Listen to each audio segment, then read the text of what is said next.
মৰমৰ ছাত্ৰ ছাত্ৰীসকল ক্লাছ ইউটিউব চেনেলে তোমালোকক স্বাগতম জনাইছোঁ। ষষ্ঠম শ্ৰেণীৰ সমাজ বিজ্ঞান বিষয়টোৰ পাঠ নম্বৰ 15 নতুন ভাৱৰ উত্থান যিটো পাঠ আছে ইয়াৰ প্ৰশ্ন উত্তৰ মই বিতংভাৱে আলোচনা কৰিছোঁ।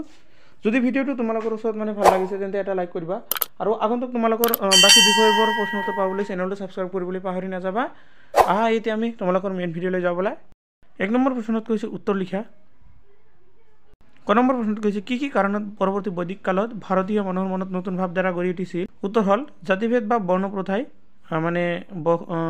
পৰৱৰ্তী বৈদিক কালত ভাৰতীয় মানুহৰ মনত নতুন ভাৱধাৰা গঢ়াই উঠিছিল। খ নম্বৰ প্ৰশ্নত কৈছে জৈন ধৰ্মৰ মূল নীতি শিক্ষা কি? উত্তৰটো হ'ল অহিংসা, সত্যবাদিতা, চুৰি নকৰা, ত্যাগ কৰাৰ ব্ৰহ্মচাৰ্য।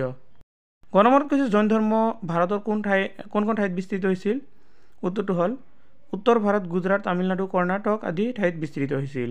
খ নম্বৰ প্ৰশ্ন গৌতম বুদ্ধৰ ধৰ্মৰ প্ৰতি মন ঢাল খোৱাৰ মূলতে কি আছিল? উত্তৰ সুখ শান্তিৰ উপায় বিচাৰি।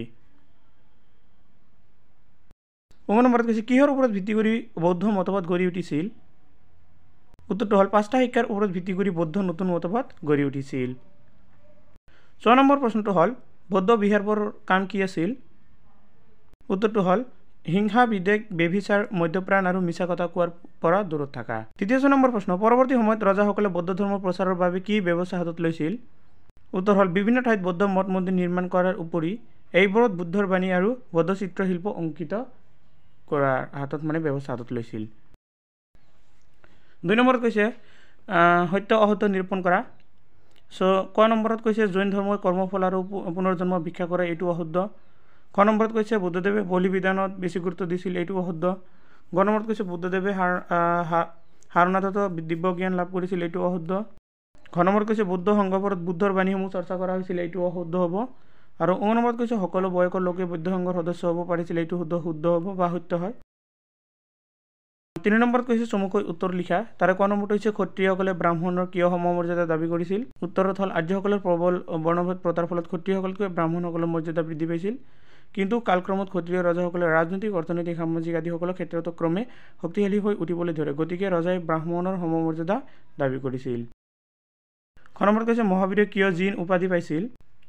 উত্তৰত কৈছে মহাবীৰে ইন্দ্ৰিয় জয় কৰিছিল বাবে তেওঁ জিন উপাধি পাইছিল। গ নম্বৰ জৈন ধৰ্মৰ ভাগ দুটাৰ নাম কি? উত্তৰটো হ'ল জৈন ধৰ্মৰ ভাগ দুটাৰ নাম হৈছে শ্বেতাম্বৰ আৰু দিগম্বৰ। ঘ নম্বৰত কৈছে বুদ্ধদেৱে ক'ত ধৰ্ম প্ৰচাৰ কৰিছিল? উত্তৰটো হ'ল বুদ্ধদেৱে সাৰনাথত ধৰ্ম প্ৰচাৰ কৰিছিল। ঙ নম্বৰ বৌদ্ধ ধৰ্মৰ মূল মতবাদ কি আছিল? উত্তৰত কৈছে এটা ভাল জীৱন যাপন কৰিবৰ বাবে বলি বিধান বা যাগ যজ্ঞৰ প্ৰয়োজন নাই, জাতিভেদ প্ৰথাৰো কোনো প্ৰয়োজন নাই, সৎ পথত থাকি এটা সহজ সৰল জীৱনহে মানুহে সুখ শান্তি লাভ কৰিব পাৰে।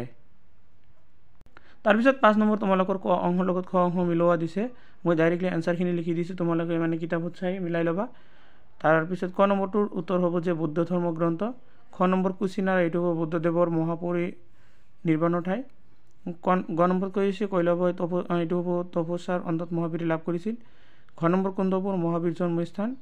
ঙ পূৰ্ব জৈন ধৰ্ম গ্ৰন্থ। চ হ'ব সাৰনাথ বৌদ্ধ মতবাদ প্ৰথমতে প্ৰচাৰ কৰা ঠাই। আৰু চ আছে কপিল, এইটো হ'ব বুদ্ধদেৱৰ জন্মস্থান। আজিৰ ভিডিঅ' এইখিনিলৈকে, আৰু ভিডিঅ'টো সম্পূৰ্ণকৈ চোৱাৰ বাবে তোমালোকক সকলোকে আকৌ এবাৰ ধন্যবাদ জনাইছোঁ।